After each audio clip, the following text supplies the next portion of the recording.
proceeding pursuant to CPLR Article 78 in the nature of prohibition to bar the retrial of the petitioner in a criminal action entitled People versus DeSimone, pending in the Supreme Court, Westchester County, under indictment number 97-1782, on the ground that retrial would violate his constitutional right not to be twice placed in jeopardy for the same offense, adjudged that the petition is denied and the proceeding is dismissed on the merits without costs or disbursements.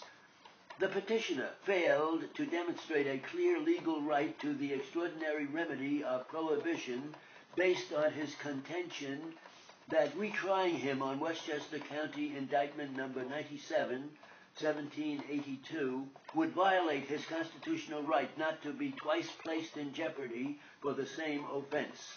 See matter of Holtzman versus Goldman. Generally, the constitutional protection against double jeopardy does not bar the retrial of a defendant who has obtained habeas corpus relief. Compare United States versus Tatio, 377 U.S. 463, 1587.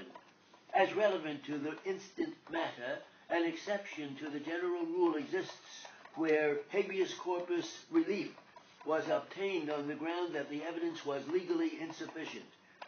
However, obtaining habeas corpus relief on a ground other than legal insufficiency is not a determination that the government failed to prove its case, and it implies nothing with respect to the guilt or innocence of the defendant.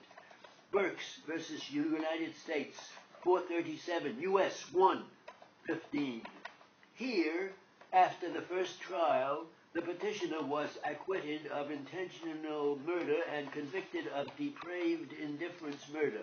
Consequently, it is undisputed that he cannot be retried for intentional murder on double jeopardy grounds. However, with regard to his conviction for depraved indifference murder, the United States Court of Appeals for the Second Circuit affirmed only so much of the district court's order as granted habeas corpus relief, vacating the petitioner's conviction for depraved indifference murder due to a Brady violation, not upon a determination that the evidence was legally insufficient.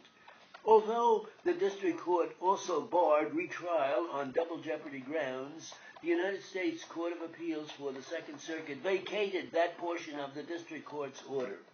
In this regard, the United States Court of Appeals for the Second Circuit determined that the district court had exceeded its authority and expressly stated that the grant of habeas corpus relief vacating DeSimone's conviction was not predicated on a failure or ground that inevitably precludes retrial.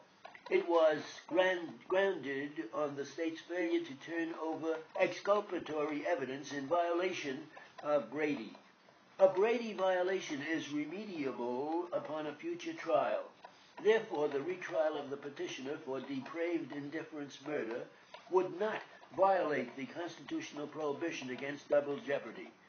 With respect to the petitioner's remaining claims, the remedy of prohibition is not available to obtain appellate review of the legal sufficiency of evidence. See Rafferty versus Owens, 82, Appellate Division 2nd, 582.